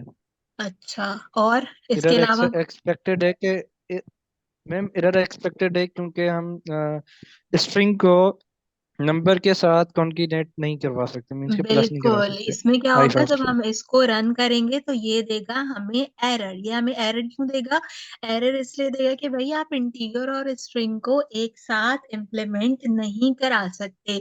अब लेकिन अगर मुझे ये दोनों चीजें प्रिंट करानी है हर हालत में, मैं एक काम और करती हूँ, मैं 10 की जगह लिख देती हूँ महक। ठीक है, अब मुझे 5 और महक जो है वो हर हालत में प्रिंट कराना ही कराना है। मुझे दोनों चीजें चाहिए ही चाहिए, मुझे एरर नहीं चाहिए। तो बताओ मुझे क्या करना होगा यहाँ पे? नहीं, ऐसे स्ट्रिंग का यूज तो नहीं करेंगे ऐसा। हम एक्स की वैल्यू को अलग लिखेंगे और वाई की वैल्यू को अलग लिखेंगे। एक्स की वैल्यू और वाई की वैल्यू अलग लिखी हुई, किसने कहा था? मैंने नाम नहीं देखा। मींस प्रिंट, नहीं नहीं, मींस प्रिंट के दौरान हम जब प्रिंट करेंगे दोनों वैल्यूज अलग लिख लिख के कर सकते हैं नहीं कि नहीं, मुझे दोनों नेम कोड सिमिलर आए और कोई मुझे एरर भी ना दे। मुझे कोड में बस एक छोटी चेंजेस मैम करनी है। कॉमा लेकिन कॉमा और सेपरेटेड लगाएंगे। हाँ, हम क्या करेंगे, हम यहाँ पे बिल्कुल बहुत अच्छा जवाब है ये। हम क्या करेंगे, हम यहाँ पे लगाएंगे कॉमा सेपरेटर। अगर अभी आप गौर करो इस कोड के ऊपर तो देखो यहाँ पे लिखा है कि एक्स को प्लस करो वाई के साथ। इसका मतलब है कि एक्स में जो भी कोई एलिमेंट है आपने वो वाई के साथ जोड़ना है। लेकिन अगर मैं यहाँ प्लस की जगह कॉमा लगा दूं तो एक्स का एलिमेंट कुछ भी हो मुझे कोई फर्क नहीं पड़ता, वाई का एलिमेंट कुछ भी हो मुझे कोई फर्क नहीं पड़ता। आपका काम क्या है? आपका काम है इसको टर्मिनल में प्रिंट करके देना। तो वो यहाँ पे क्या करेगा, 5 और महक को प्रिंट करके दे देगा। कोई ऐसा बच्चा जिसको ये यस प्लस मैम। और कॉमा क्या की बात समझ नहीं आई? अली नवाज पूछे आ गया, चले बहुत अच्छी बात है। तो इस तरीके से क्या होता है, ये आपके बेसिक कोर कॉन्सेप्ट है। अगर इस तरीके की छोटी छोटी चीजें आपको फौरन फौरन समझ आती है ना तो it could be very easy for you to utilize. अच्छा, अब क्या होता है कि जो है वो यहाँ पे हम बात करते हैं लोकल और ग्लोबल वेरिएबल्स की। जैसे कि इन्होंने यहाँ पे एक सवाल पूछा था ना कि भाई मैं हमने एक्स की कोई एक वैल्यू दे दी और अब मैं जो हूँ वो यहाँ पे कहती हूँ कि वो जो है वो स्मॉल ग्रुप ऑफ प्रोग्राम के अंदर यूटिलाइज किया जाए। यानी कि मैंने एक्स की जो वैल्यू यहाँ पे 5 दी है वो जब मेरे पास यहाँ पे प्रिंट एक्स कॉमा वाई पे खत्म होता है तो इसका मतलब ये है कि ये क्या हुआ, ये एक लोकली जो है वो प्रोग्राम में यूज किया हुआ वेरिएबल हो गया। यहाँ पे जो है एक्स की जो भी वैल्यू रहेगी वो इस प्रोग्राम में 5 ही प्रिंट होगी। मैं इसको जो है वो क्या करूंगी, लोकली यूटिलाइज करूंगी। लेकिन अगर मुझे कोई ऐसी वैल्यू देनी है जो कि मुझे पूरे प्रोग्राम में यूज करनी है तो उस केस में हम क्या करते हैं, उस केस में हम यूज करते हैं ग्लोबल वेरिएबल्स। ग्लोबल वेरिएबल्स बहुत कम यूज किए जाते हैं। ग्लोबल वेरिएबल्स का इतना ज्यादा यूटिलाइजेशन नहीं किया जाता है क्योंकि प्रोग्राम्स अगर लार्ज कोडिंग बेस होता है तो ऑब्वियसली उसमें बहुत जो है वो डिफिकल्टी आती है अगर हम ग्लोबल वेरिएबल की तरफ चले जाएं। पहले मुझे बताओ लोकल और ग्लोबल वेरिएबल समझ आया कि बेसिकली बताने में उसका कॉन्सेप्ट कैसे, कि अगर वो आपसे पूछे कि लोकल वेरिएबल क्या होते हैं और ग्लोबल क्या क्या होते जी हैं तो जी कैसे समझ में आ गया। बताओगे? सब लोग मैं बताएं बताऊं? ना, चाहे हाँ बताओ। नहीं मैडम, चल। ग्लोबल का समझ में नहीं आया। ग्लोबल जो होता है वो मतलब जैसे ऊपर से भी कहीं से भी ले लेगा। और हम्म सॉरी, ग्लोबल वेरिएबल जो है मतलब एक ब्लॉक, मैं शायद कंफ्यूज कर रहा हूँ थोड़ा, एक ब्लॉक एलिमेंट के जैसे जावास्क्रिप्ट में होता है लेट वार और कॉन्स्ट, ये हम्म कॉन्सेप्ट ऑलमोस्ट इसमें ही होगा। जैसे हम्म वार यूज नहीं करते वो मतलब ग्लोबली यूज होता है, अच्छा इसके बताओ, ब्लॉक के बाहर भी। लाइट और, अच्छा ये बताओ, तुमने जावास्क्रिप्ट की बात की ना, मुझे बताओ लाइट और कांस्टेंट में क्या फर्क होता है? लेट को हम अपडेट कर सकते हैं, काउंट्स को हम नहीं छेड़ सकते। काउंट जो हाँ, अगर हमने एक बार स्टोर कर दिया तो वो मतलब वेरिएबल वही तो रहेगा, ना उसको तो अपडेट कर अब सकते हैं ना बताओ चेंज कर सकते हैं। ग्लोबल और लोकल में क्या डिफरेंस हुआ? ग्लोबल में मतलब मैं एग्जाम्पल में अच्छा ज़्यादा समझा सकता हूँ, लेकिन खैर मैं ग्लोबल में जैसे हमने एक वेरिएबल बनाया, ठीक है ना, हम्म ठीक है, और उसके बाद हमने नीचे उसको जब प्रिंट कराएंगे तो वो हम्म मतलब वो उस वेरिएबल का नाम कहीं पे भी होगा ना तो वो प्रिंट सबको कर लेगा, ठीक है। हाँ अब जैसे और ग्लोबल जो है जैसे लेट होता है, लेट को हम्म हम एक ब्लॉक एलिमेंट में रख के चलते हैं। ये इस ब्लॉक के इसका इसका स्कोप है ना, ब्लॉक के बाहर नहीं जाएगा। हाँ, तो वो हुआ लोकल वेरिएबल क्योंकि वो अपने ब्लॉक हम्म स्कोप के बाहर नहीं जा रहा। हम्म और अगर जो है वो इसका वाइस वर्सा जाए तो क्या होगा, ग्लोबल। अच्छा मैं एक एग्जांपल देती हूँ। आप सब लोगों ने मेरी जूम क्लास ज्वाइन की है, पहली क्लासेस सबने ज्वाइन की है ना, 17 लोग मुझे सुन रहे हैं, अपने अपने घर से बैठ के ज्वाइन की है जी ना। जी बिल्कुल तो बिल्कुल। आप सब लोग 18 लोग। अगर यस मैडम। आप, हाँ आप सब लोग कराची में रहते हैं तो ऑब्वियसली सब लोग किसी ना किसी डिफरेंट एरिया में रहते होंगे, बहुत ही कोइंसिडेंस ऑब्वियसली पे जी चांस बिल्कुल। बिल्कुल। होगा ना कि कोई जो है वो कहीं एक जैसे एरिया में रहता हो, बहुत कम है ना। चांसेस होगा तो बिल्कुल। इसका मतलब ये मैम कि मेरी बेसिकली जो एक सवाल एक, मैं आपका सवाल लेती हूँ, आपने एक मिनट, मैं अभी अपनी अपनी बात पूरी कर लो फिर मैं आपका सवाल लेती हूँ। तो ठीक अब क्या है कि आप लोग जो मेरी क्लास ले रहे हो वो आप लोग ग्लोबली बैठ के कहीं से भी ले रहे हो, बिल्कुल अपने ऐसा अपने ही। लोकेशन से। तो इसका मतलब ये कि मेरी जूम क्लास जो है वो ग्लोबल बेस्ड है, आप अपने घर पे बैठ के किसी भी एरिया से जो है वो इस क्लास को इम्प्लीमेंट कर सकते हो। लेकिन साथ ही साथ ये क्लास जो है वो क्या है, वो यहाँ पे लोकली भी जो है वो हमारे पास कंपाइल है। लोकली कंपाइल कैसे, लोकली कंपाइल ऐसे कि मैंने इस क्लास की लोकेशन सेट की हुई है, only the students that are available in Pakistan, no one else can join this class अगर आप पाकिस्तान से बाहर हो। तो इसका मतलब ये क्लास लोकली जो है वो पाकिस्तान के लिए इम्प्लीमेंट है, लेकिन पाकिस्तान के अंदर ये ग्लोबली इम्प्लीमेंट है, आप पाकिस्तान में रह के कहीं से भी इस क्लास को ले सकते हो। तो अब ये बात समझ में आई, ठीक है। जी मैडम। अच्छा हाँ, अच्छा कोई कह रहा है कि जो है क्या कहते हैं वो रियल लाइफ एग्जांपल है, वैसे तो ये सबसे अच्छी और रियल लाइफ एग्जांपल थी, इससे जो है वो क्लियर हो जाना चाहिए। लेकिन चलो अब हम एक बात बोलते हैं कि भाई जो है वो हम सब पाकिस्तान में रहते हैं, तो इसका मतलब हम ग्लोबली पाकिस्तान में रहते हैं। आए सही, वापस आए सही है माइक के ऊपर, जी जी आए। सही है। ठीक है, अब अगर आपका सही सही जो है, आप ग्लोबली तो पाकिस्तान में रहते हैं, लेकिन आपके घर का कोई एक स्पेसिफिक एड्रेस होगा ना, उस एड्रेस पे सिर्फ आप रहते हैं, हम में से तो कोई नहीं रहता, वो आपके नाम पे रजिस्टर्ड है। तो इसका मतलब लोकली उस एड्रेस पे रहने का जो पूरा राइट है वो किसका है, आपका है। क्यों, क्योंकि वो आपके नाम पे रजिस्टर्ड है। मैम बेसिकली आप कहना ये चाह रही हैं कि मैं एक्सप्लेन कर दूं थोड़ा जहाँ तक मुझे समझ आया। हम्म। ग्लोबल और लोकल में डिफरेंस मुझे यहाँ तक ये समझ आया है, मैं कोड की एग्जांपल लूंगा मैं हाँ कि बिल्कुल बताओ। विद इन द ब्लॉक इसका, जैसे कि एक हमारे पास इफ की कंडीशन होती है। हम्म। इफ की कंडीशन के अंदर उसकी इफ की एक बॉडी होती है जो हम्म। पाइथन में हम कॉलम के बाद आगे नीचे लिखते हैं, और जावास्क्रिप्ट में हम लिखते हैं कर्ली ब्रेसेस के अंदर। तो मैम मेरे ख्याल से जो ग्लोबल वेरिएबल होगा वो within the program accessible होगा, कि हम ओवरऑल ऑल द प्रोग्राम में हम उसको एक्सेसिबल करते हैं। लोकल वेरिएबल में मेरे ख्याल से डिफरेंस यही होता है कि अगर हम उसको इफ के ब्लॉक में अगर डिक्लेयर कर रहे हैं तो वो within the if block accessible होगा, ना कि होल प्रोग्राम में। मैम यही है। बिल्कुल ऐसा ही कॉन्सेप्ट है।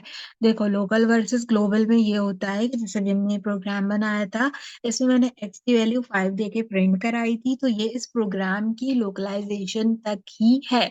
अगर मैं सेम प्रोग्राम को जो है वो यहाँ पे कॉपी करूं, सेम प्रोग्राम को मैं पेस्ट करूं और एक्स की जगह मैं यहाँ पे जेड लिख दूं और इसका इम्प्लीमेंटेशन यही रहने दूं, और यहाँ पे हम लिख देते हैं असद, और फिर जो है वो हम जेड और वाई प्रिंट कराते हैं। तो अब बताओ टर्मिनल में क्या प्रिंट होके आ रहा है, 5 और महक। क्यों, क्योंकि ये एक्स की वैल्यू थी और ये इसी प्रोग्राम तक थी। और ये वैल्यू क्या है यहाँ पे, जेड और असद। क्यों, क्योंकि ये वैल्यू क्या है, ये है यहाँ पे इस प्रोग्राम से रिलेटेड। इसका मतलब ये लोकली यूज हो रही है नहीं बच्चों। मैडम, ये समझ में नहीं आया। अच्छा छोड़ो, मैं एक और एग्जांपल देकर नहीं समझाती हूँ, मैडम, छोड़ो। समझ में नहीं आया। मैं एक और दूसरी एग्जांपल देती हूँ ताकि जो है ना वो इससे बिल्कुल डिफरेंट एग्जांपल हो जाए। अच्छा, लोकल वेरिएबल में क्या होता है कि अगर मैं एक छोटे से प्रोग्राम में कोई एक वैल्यू देती हूँ, तो वो छोटे से प्रोग्राम के अंदर ही मेरे पास इम्प्लीमेंट हो गया था। मुझे ना एक और बड़ी अच्छी एग्जांपल आई है, मैं तुम्हें उसके थ्रू जो है वो समझाती हूँ, शायद थोड़ा सा कॉन्सेप्ट क्लियर हो। हंसी भी आएगी मुझे तुम्हें सुन के, बट मैं जो हूँ क्या कहते हैं समझाती हूँ। मैं कहती हूँ कि जो है वो x बराबर है, इसके x बराबर हो गई मेरे पास चिकन के, ठीक है। y मेरे पास जो है वो बराबर हो गया यहाँ पे बिरयानी के, और z जो है वो मेरे पास यहाँ पे बराबर हो गया कढ़ाई के। अब अगर जो है मुझे उस चिकन को इम्प्लीमेंट कराना है ओवरऑल बिरयानी और कढ़ाई के अंदर, तो इसका मतलब चिकन ग्लोबली यूज हो रहा है, क्योंकि हम उससे बिरयानी भी बना सकते हैं और हम उससे सही कढ़ाई सही। भी बना सकते हैं, ऐसा ही है। बिल्कुल। ठीक है, लेकिन ऐसा ही है, मुझे अब समझ में अगर आया मैं कि बोलती हूँ कि भाई ये जो है वो बराबर है यहाँ पे बीफ कढ़ाई के, तो अब मुझे बताओ कि जो है वो चिकन में बीफ कढ़ाई में कैसे यूज करूंगी। अब वो ग्लोबली चिकन यूज हो सकती है, जे में यूज कर सकते हैं बीफ कढ़ाई में उसको, नो, हम उसको नहीं यूज कर सकते। अब तो कॉन्सेप्ट मेरे ख्याल है समझ आना चाहिए।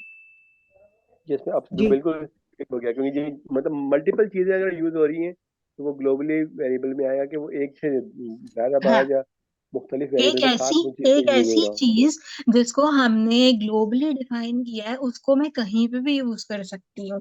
अगर मैं कह देती हूँ कि भाई एक्स की वैल्यू जो है वो 1 है, तो अब वो पूरे प्रोग्राम में 100 जी जी मुझे मरतबा पता 1 है, लिखा हो तो तो वो मैंने 100 क्लास मरतबा में 1 प्रिंट मेरा होके आएगा। तो जो है यहाँ पे क्या हुआ कि लोकल और ग्लोबल वेरिएबल का कॉन्सेप्ट हमें चिकन वाले एग्जांपल से समझ आ गया। अब लोकल में हमने x is equal to 5, y is equal to Mahak और प्रिंट x एंड y कर लिया। अब हम एक ग्लोबल एग्जांपल देखते हैं। ग्लोबल एग्जांपल में मैं कहती हूँ कि x बराबर है यहाँ पे ऑसम के। ठीक है, मैंने एक स्ट्रिंग क्या दिया, मैंने दिया कि x बराबर हो गया ऑसम के। अब मैं यहाँ पे एक फंक्शन डिफाइन करती हूँ और उसको एक नाम देती हूँ जो कि कहलाएगा माई फंक्शन का। जब भी फंक्शन बनेगा ऑलवेज रिमेम्बर कि ब्रैकेट्स के साथ फंक्शन बनाते हैं। और ये जो माई फंक्शन लिखा है यहाँ पे बेसिकली ये इस तरीके से माई फंक्शन है। तो ये जो माई फंक्शन है ये फंक्शन का क्या कहलाता है, नाम कहलाता है। क्या चीज कहलाती है, क्या चीज कहलाती है जो हम ब्रैकेट से पहले देते हैं, ये कहलाता है आपके फंक्शन का नाम। ये माई फंक्शन फंक्शन के नेम। अलावा कुछ और भी हो सकता है। अगर मुझे इसको ग्लोबल वेरिएबल देना है तो मैं यहाँ पे इसको एक ग्लोबल भी लिख सकती हूँ, इससे कोई फर्क नहीं पड़ेगा। लेकिन देखें जैसे मैंने ग्लोबल लिखा है इसने ग्लोबली उसको पाइथन के फंक्शन में लेना शुरू कर दिया। अगर मैं इसी को थोड़ा सा और चेंज करूं GLO लिख के, तो इसको एज अ फंक्शन जो है वो कंसीडर कर लेगा। नॉर्मली प्रोग्राम्स में आपने यहाँ पे नेम लिखा हुआ देखा होगा, नॉर्मली जो प्रोग्राम्स क्रिएट होता है तो इसमें क्या होता है कि ये जो चीज होती है ये बेसिकली फंक्शन का नाम होती है। आप ये कुछ भी दे सकते हैं, आप मैम, ये एक XYZ भी दे एक्सक्यूज सकते मी हैं। मैम, सॉरी जी बोलें। Sorry for interpret.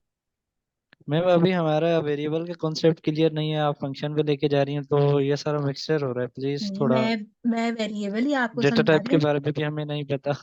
नहीं, मैं आपको फंक्शन नहीं समझा रही, मैं आपको वेरिएबल ही समझा रही हूँ। मैं सिर्फ आपको बता रही हूँ कि यहाँ पे जो चीज लिखी होती है मैं वो क्या होती है, वो फंक्शन का नाम होती है। आप फंक्शन में भी वेरिएबल डिफाइन करते हो, अभी हम आगे वेरिएबल डिफाइन करेंगे। ठीक है, मैं भी बताती हूँ, फिर जो है वो आपको समझ में आ जाएगा। चलो मैं यहाँ पे कहती हूँ, हम फंक्शन नहीं लिखते, मैं लिखती हूँ यहाँ पे ABC। मैंने क्या लिखा, मैंने लिखा ABC। मैंने बोला कि x की वैल्यू जो है वो बराबर है स्ट्रिंग में ऑसम के।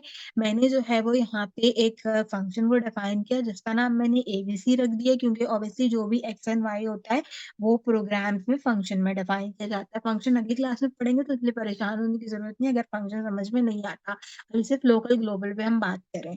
अब मैं कहती हूँ कि क्या करो, यहाँ पे कराओ प्रिंट। प्रिंट क्या चीज कराओ, प्रिंट आप कराओ एक स्ट्रिंग जो कि कहलाएगा पाइथन इज। अब पाइथन इस मैंने प्रिंट कराया और इसके साथ मैंने क्या किया, यहाँ पे मैंने प्लस लगाया। अभी हम एक्स वाई के कॉन्सेप्ट में प्लस पढ़ के आए थे, यहाँ ऊपर कहाँ गया, यहाँ पे भी मैंने पढ़ाया था ना आपको, प्लस लगा के। जी बिल्कुल। ठीक है, तो वही वाली चीज है, वो वाला प्लस यहाँ पे आ गया और यहाँ पे ऑसम लिखने की जगह मैंने क्या लिखा, मैंने लिख दिया एक्स। मैंने एक्स लिखा। अब एक्स की जो भी कोई वैल्यू होगी ना वो यहाँ पे कॉल हो जाएगी। ठीक है, और आखिर में क्या किया, जो भी फंक्शन मैंने बनाया था ABC उसको मैंने क्लोज कर दिया। तो अब बताओ जरा आंसर क्या आएगा टर्मिनल के अंदर, फिर मैं दोबारा समझाऊंगी ये। बताओ टर्मिनल में क्या पाइथन आंसर इज आएगा। ऑसम। पाइथन इज ऑसम, क्यों भाई पाइथन इज ऑसम क्यों पाइथन इज लिखा हुआ ऑसम आया, क्यों लिखा आया पाइथन इज ऑसम टर्मिनल के क्योंकि अंदर। हमने जो है दो वेरिएबल्स को प्लस कर दिया। और कोई बताए जिसको। क्योंकि हमने दो वेरिएबल्स को हमने प्लस कर दिया।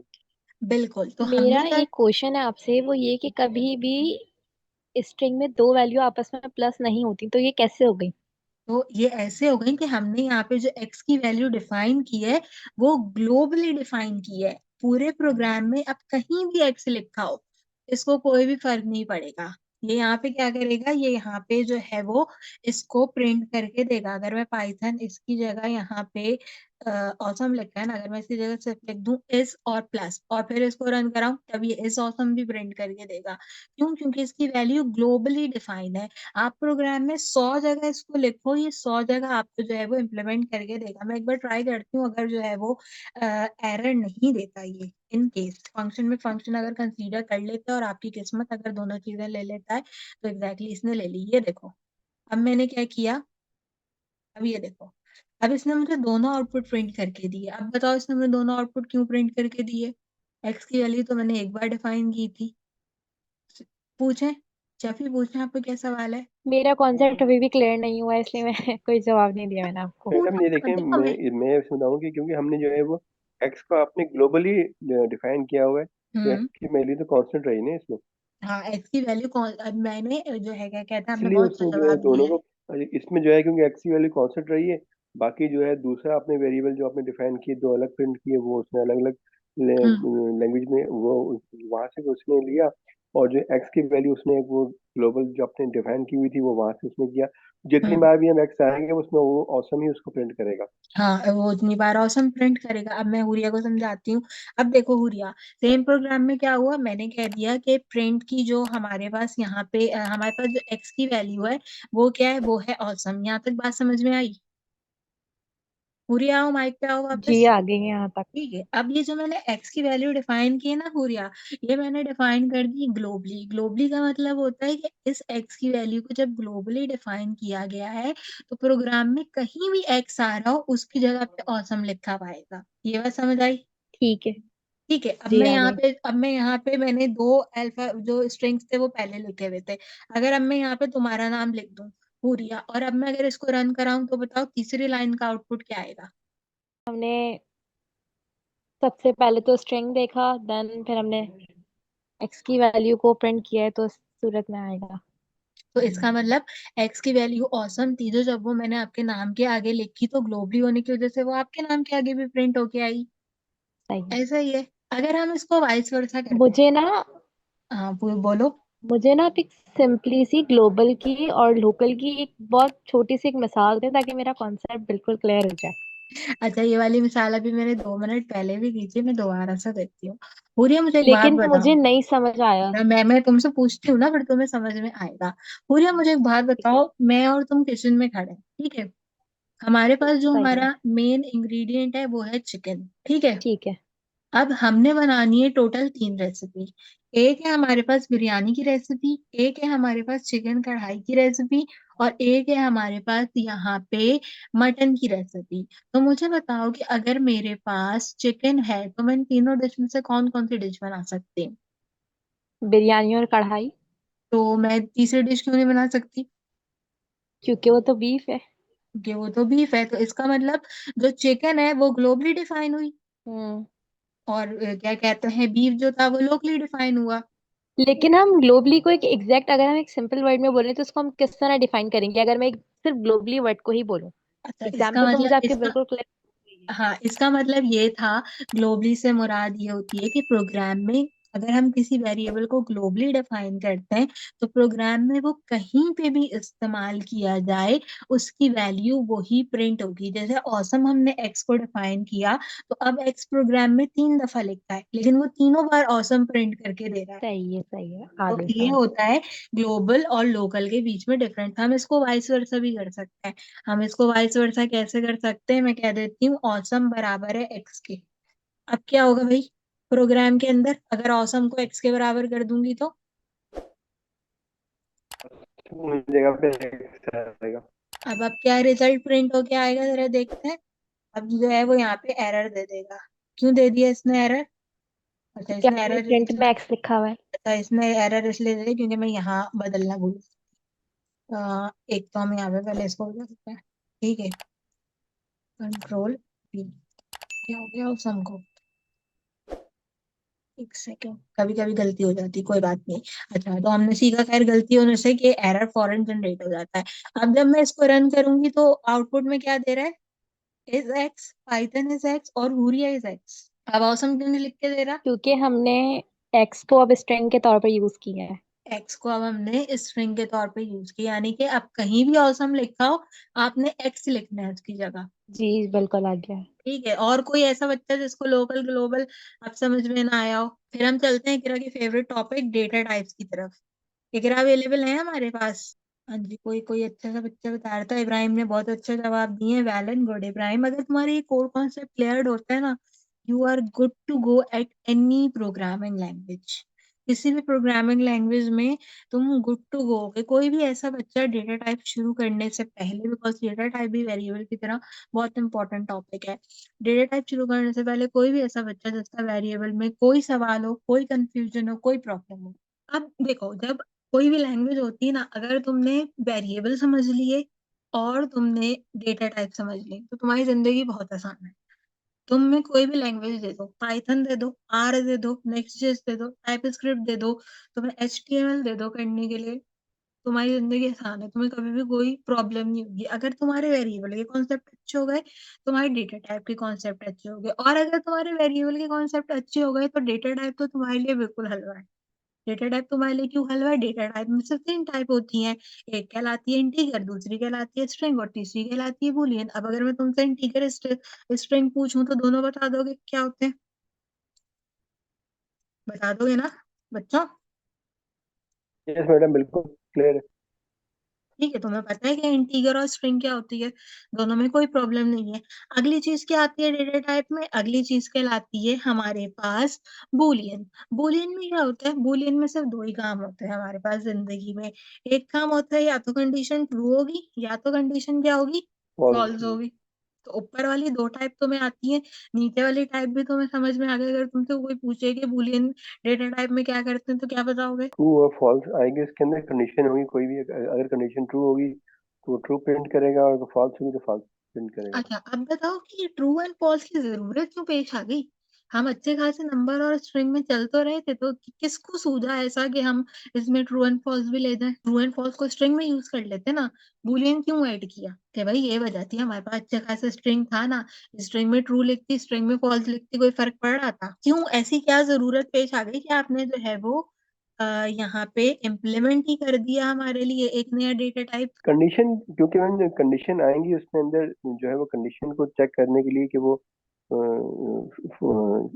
है वो इम्प्लीमेंट हो रही है कि नहीं हो रही है, क्योंकि हाँ, इसके अंदर तो फिर कंडीशन वाइज होगा ना, इसलिए हमें जरूरत पड़ती है करने की। अच्छा बिल्कुल। तो हमें जो है वो क्यों यहाँ पे बूलियन की कंडीशन यूटिलाइज करनी पड़ती है कि जब हम ऑपरेटर्स में जाते हैं तो मेरे पास सिर्फ सिंपल अर्थमेटिक ऑपरेटर्स नहीं है। मेरे पास यहाँ पे जो सबसे ज्यादा इस्तेमाल किए जाते हैं वो क्या यूज किए जाते हैं? Logical operators. और लॉजिकल ऑपरेटर्स जो है वो किस पे बेस करते हैं?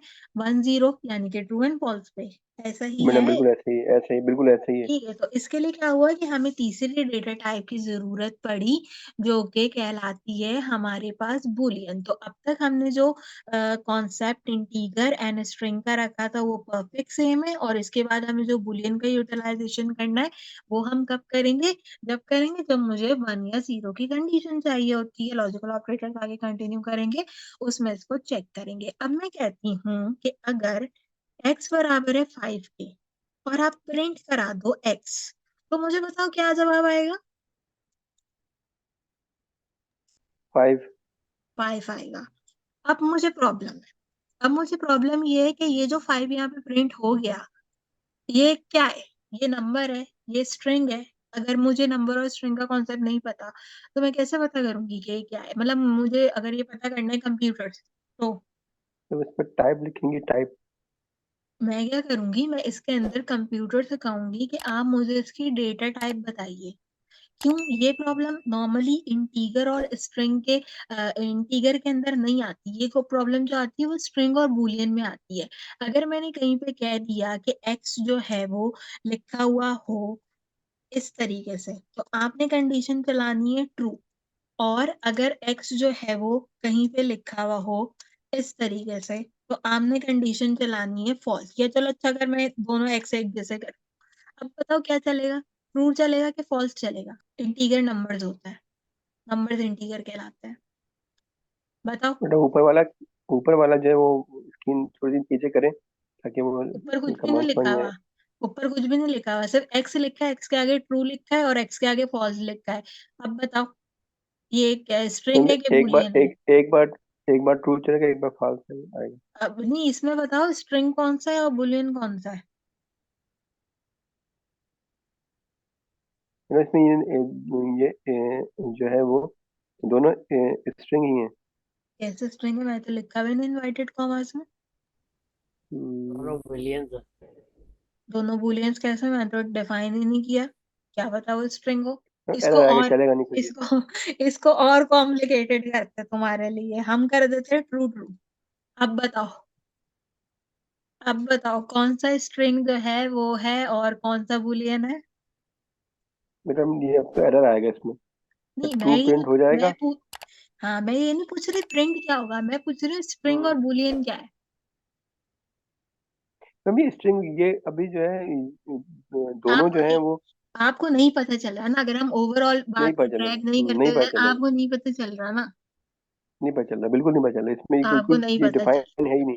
हाँ, हम क्या करते हैं, हमने x लिखा 5 के बराबर और प्रिंट कराया x को, तो आ गया 5 लिखा हुआ। मुझे नहीं पता 5 की डेटा टाइप क्या है, स्ट्रिंग है, नंबर है या फिर बूलियन है। मैं यहाँ पे क्या करूंगी, मैं यहाँ पे जाके सिंपल लिखूंगी टाइप, और टाइप में मैं क्या करूंगी, टाइप में मैं इस x को डिफाइन कर दूंगी, ब्रैकेट दोनों लगाना। अब जब मैं इसको रन कराऊंगी ना, ये मुझे बताएगा ये इंटीजर है, ठीक है। इंटीजर है। अब अगर मैं इसमें जरा सी एक चेंजेस करूं और मैं इसको यहाँ पे लिख दूं अपने इनवर्टेड कॉमास के अंदर और फिर इसे रन करूं, तो क्या बताएगा, स्ट्रिंग है, स्ट्रिंग। स्ट्रिंग है। ठीक है, तो इस तरीके से क्या हुआ कि हमें दोनों चीजें पता चल गई। तो हम क्या कर सकते हैं, हम डेटा टाइप में इस तरीके से इम्प्लीमेंट करके अपने स्ट्रिंग और बूलियन के अंदर कंसीडरेशन कर सकते हैं कि हम प्रोग्रामर में को ही बोले अपने कंप्यूटर को कि आप खुद ही बताओ कि भाई इसकी डेटा टाइप क्या है, मैंने कौन सी डेटा टाइप यहाँ पे यूटिलाइज की है।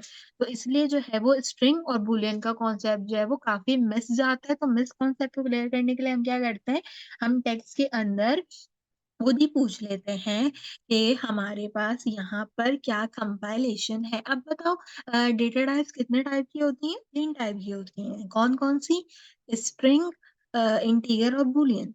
फिर मैं चाहती हूँ कि मैं एक और डेटा टाइप इसमें ऐड करूँ।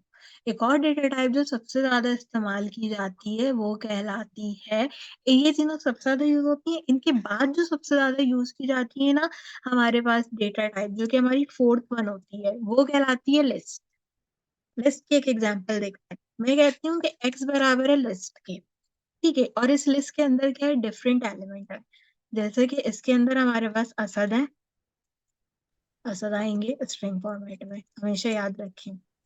ठीक है, इसके अंदर हमारे पास हूरियां हैं, यहाँ पे हूरियां भी आएंगी कहाँ पे, स्ट्रिंग फॉर्मेट में। कोई बोल भी नहीं रहा, मैं जानबूझ के गलत लिख रही हूँ फिर भी नहीं बोल रहे कि आप जो है क्या कहते हैं वो नहीं कर रही, ब्रैकेट्स नहीं लगा रही।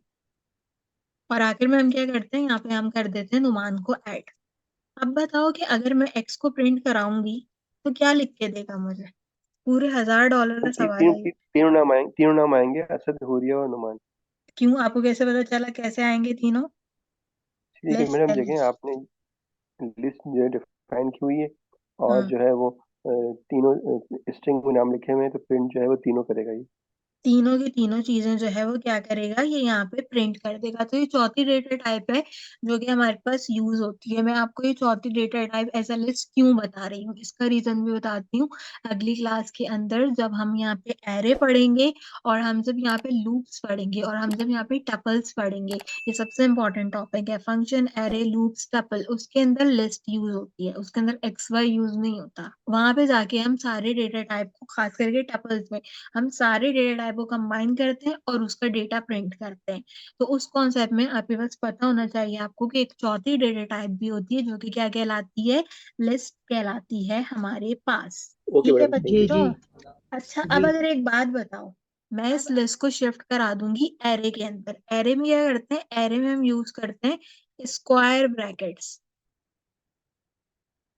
एरे में हमारे पास यूज होते हैं स्क्वायर ब्रैकेट्स, और स्क्वायर ब्रैकेट्स के अंदर आपने जो भी एलिमेंट अपना प्रिंट कराना होता है, आप उस एलिमेंट को स्क्वायर ब्रैकेट्स में डिफाइन कर देते हो और वो एलिमेंट प्रिंट हो जाता है हमारे पास। अब जब मैं इसको जो है वो यहाँ पे कंपाइल करूंगी तो देखो हुरिया का नाम प्रिंट होके आ जाएगा।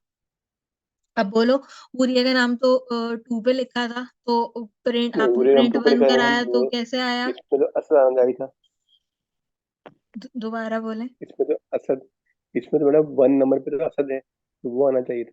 हाँ, तो यहाँ पे क्या होता है कि जब हम एरे के अंदर कोई चीज डिफाइन करते हैं तो एरे शुरू होता है implementation of the integer number 0 से। इसका मतलब असद 0 पे, हुरिया 1 पे। तो मैंने जब इसको एरे में ठीक प्रिंट ठीक, कराया तो 1 पे हुरिया प्रिंट होके आएगा, असद प्रिंट होके नहीं आएगा। सही। ठीक है, जीरो लेकिन वन जब मैं इसको टपल्स में प्रिंट कराऊंगी और मैं इसको 1 लिखूंगी तो असद प्रिंट होके आएगा। जब एरे में करा रही मेरी हूँ, आखिरी बात समझ नहीं आई। जब बताती हूँ, एक सिंपल बताती हूँ, आगे जब एरे टेबल्स पढ़ेंगे तो समझ में आ जाएगा। जब एरे में प्रिंट कराऊंगी हुरिया को, तो हुरिया जो है वो 1 नंबर पे रखी है, उसका इंडेक्सिंग शुरू हो रहा है एरे का 0 से। आसान अल्फाज में समझाती हूँ। आसान अल्फाज में कैसे समझाती हूँ, एरे का जो हमारे पास यहाँ पर ऐसे लिखते हैं, एरे का जो इंटीजर है वो कहाँ से शुरू होता है, एरे का इंटीजर जो है वो शुरू होता है 0 से। जबकि हम अगर टपल्स वगैरह में जाते हैं तो इसका जो इंटीजर होता है वो कहाँ से शुरू होता है, इसका इंटीजर जो है वो शुरू होता है 1 से। इंटीजर मतलब काउंटिंग। अब बताओ, पहले लॉजिकल ऑपरेटर ये अगली क्लास में पढ़ाऊंगी, एरे और टपल्स, तो इसलिए भी ज्यादा परेशान नहीं हो इसको लेके कि क्या है और क्या नहीं चीज मैडम, ये जो समझ है में नहीं वो। आ रहा है।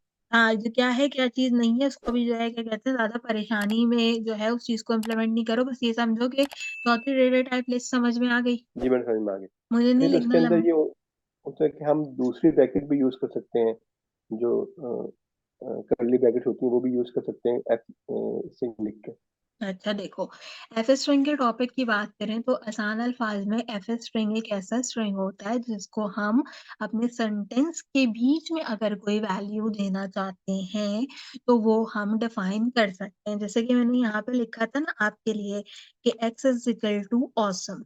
ठीक है, अगर मुझे यही चीज जो है वो एफ स्ट्रिंग के अंदर लिखनी है तो मैं क्या करूंगी, मैं यहाँ पे प्रिंट की कमांड का यूज करूंगी, एफ को यूज करूंगी और मैं कहती हूँ पाइथन इज।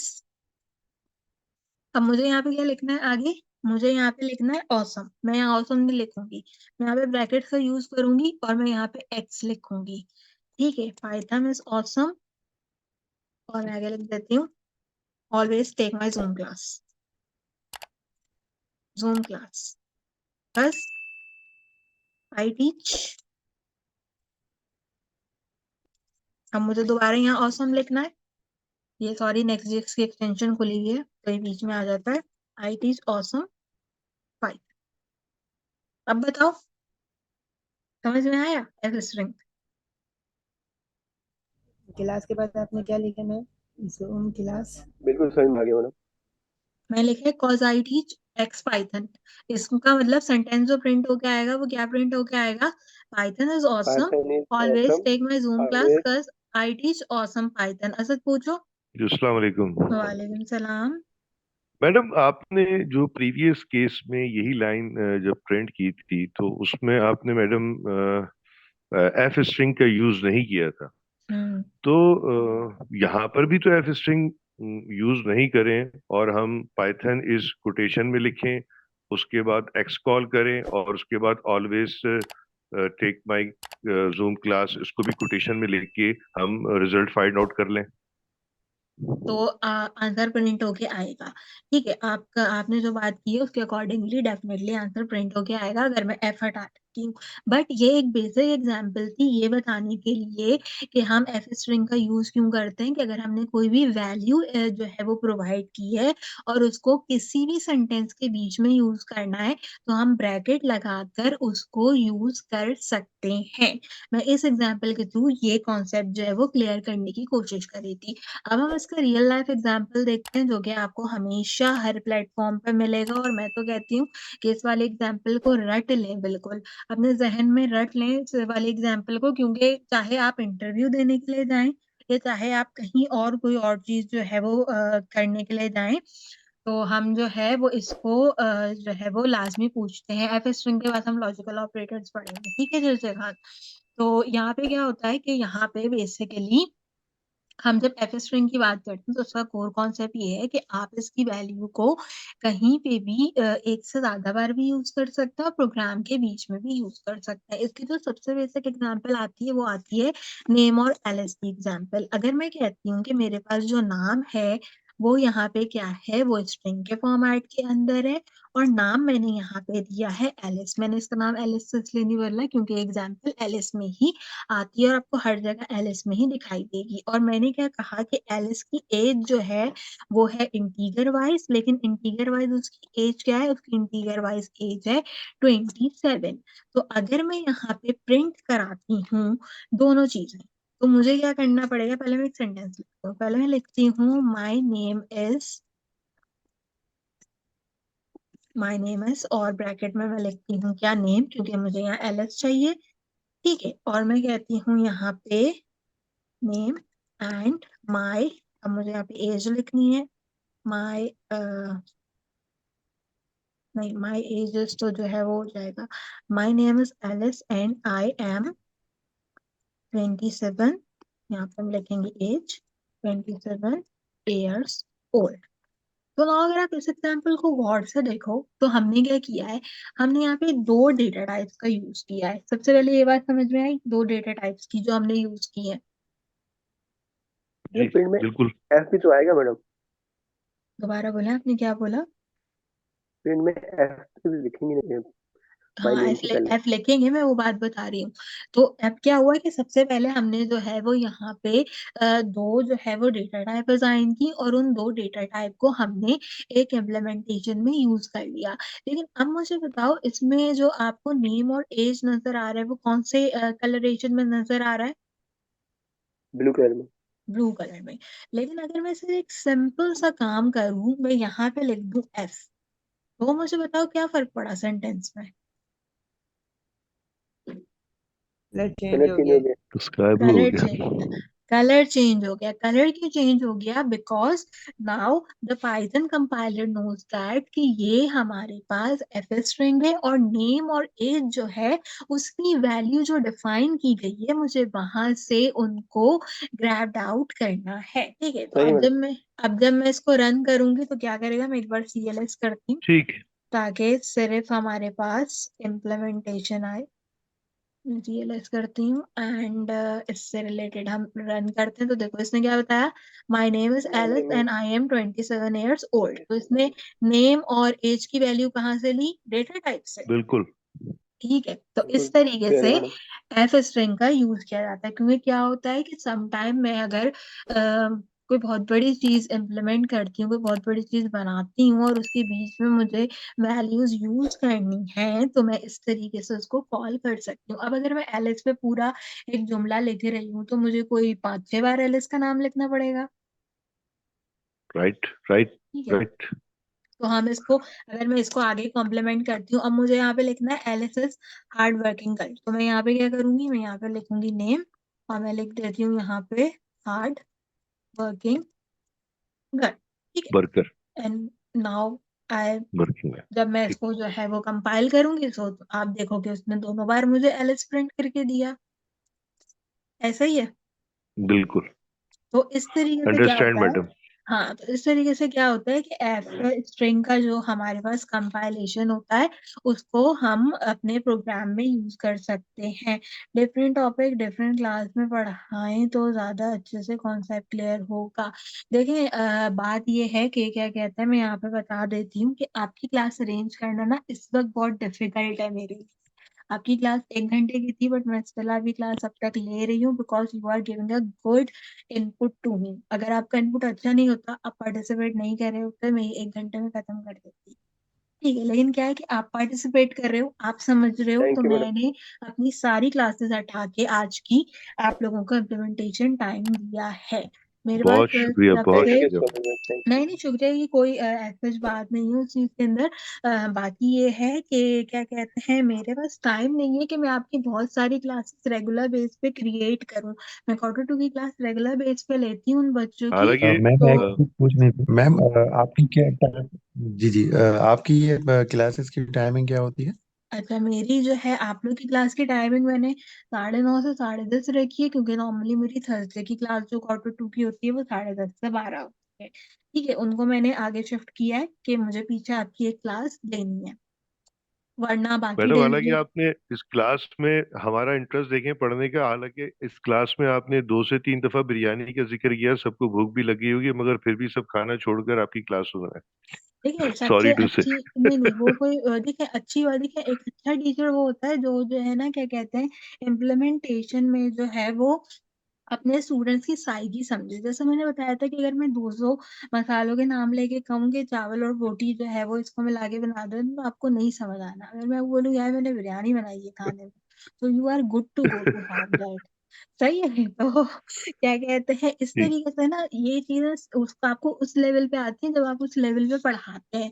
मैं अब जो हूँ क्या कहते हैं, आप यकीन करें वो बच्चे भी Q2 में आ गए हैं, लेकिन वो हर एक चीज के लिए मुझे जो है वो मैसेज करेंगे, मुझे हर एक चीज के लिए कॉल करेंगे हर थोड़ी देर बाद। बस ये देखें हमने देख के वीडियो से बना लिया है, ये बन गया है, लेकिन आप एक बार प्लीज देख लें। वो अब तक बड़े नहीं हुए मेरे Q2 के बच्चे, वो एग्जैक्ट। अभी भी उस लेवल पे हैं कि एक बार बस आप देख लें, आप एक बार देख के हाँ कर देना तो सही है। हालांकि मेरी वीडियो से देख के बनाया, परफेक्ट बनाया, चल भी रहा है, लेकिन एक बार उनको मेरी सेटिस्फेक्शन चाहिए। क्या करें, आपके स्टूडेंट तो रहते हैं। हाँ, मैं जो क्या कहते हैं क्लास के शुरू में बता रही थी कि नुमान ऑनलाइन स्टूडेंट्स में सिलेक्ट हुआ था, इसने टाइपस्क्रिप्ट पढ़ी है, इसने नेक्स्ट.जेएस पढ़ी है, इसके पास अहमद। मोर देन जो है वो यहाँ पे 25 सर्टिफिकेशंस हैं जो कि मैंने उन बच्चों को कराए थे, वो इसके पास भी अवेलेबल है, इसने वो भी सीखा है वहाँ पे। तो इस तरीके से जो है हमारे पास कंपाइल्ड होता है। अच्छा, अब जो है क्या कहते हैं एफ स्ट्रिंग का और कॉन्सेप्ट मैडम हो एक और बात मैं कहना चाहता था, सॉरी मैडम, हाँ जी थैंक्स बोलो। टू नुमान के उसने उसने जो नुमान ने जो है हमें आपसे इंट्रोड्यूस करवा दिया है। हाँ, नुमान का बहुत शुक्रिया। और अगर ये नुमान के अलावा और भी कोई होता तो मैं कभी जिंदगी में क्लास नहीं लेती, क्योंकि मैंने इससे वादा किया था कि जब तुम्हारी क्लास शुरू होगी मैं जो हूँ वो यहाँ पे जरूर तुम्हारी क्लास जो है वो लूंगी। मेरे पास असल में प्रॉब्लम सिर्फ इतनी सी है कि Q2 खत्म होगा 14 जनवरी को। तो जैसे ही 14 जनवरी को खत्म होता है उसके बाद मेरे पास टाइम टू टाइम होगा, तो मैं आप लोगों की क्लासेस जो है ना वो 2-3 डेज पे रखा करूंगी। तो उसमें हम क्या करेंगे, थैंक यू मैडम, एक आधा टॉपिक कवर किया करेंगे आपका, तो उसमें कोई इम्प्लीमेंटेशन नहीं होगी। जी मैम, ये पूछना था कि क्लास में जो आप ऑनलाइन ये क्लास लेती हैं वो वीकली जस्ट वन डे फिलहाल लेती हैं या एवरी डे आपकी क्लास होती है? फिलहाल के क्योंकि लिए मैंने मैं फर्स्ट टाइम ज्वाइन किया। हाँ, मैं फिलहाल के लिए आपकी क्लासेस जब भी लूंगी मैं लूंगी थर्सडे, नॉट 9:30 to 10:30 आपकी क्लास टाइमिंग ये रहेगी। आज मैं थोड़ा लंबा क्लास ले रही हूँ क्योंकि मैंने आप लोग का इंटरेस्ट देखा, तो उसके हिसाब से मैं थोड़ा लंबी क्लास ले रही हूँ। वरना आपकी क्लास की टाइमिंग रहेगी ईच थर्सडे 9:30 to 10:30। लिंक जो है आप लोगों को कहाँ पे, कौन से चाहे ग्रुप इस में? क्लास चाहे जो है लिंक नुमान आप बाद में भेजना लिंक बेटे।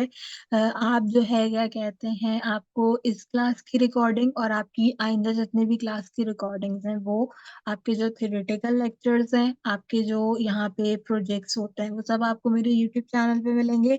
महक आलमगीर के नाम से अवेलेबल है। मैं गवर्नेंस एंड IT इनिशिएटिव का हर क्वार्टर के लिए जो है वो कंपाइल्ड आउट करती हूँ आपके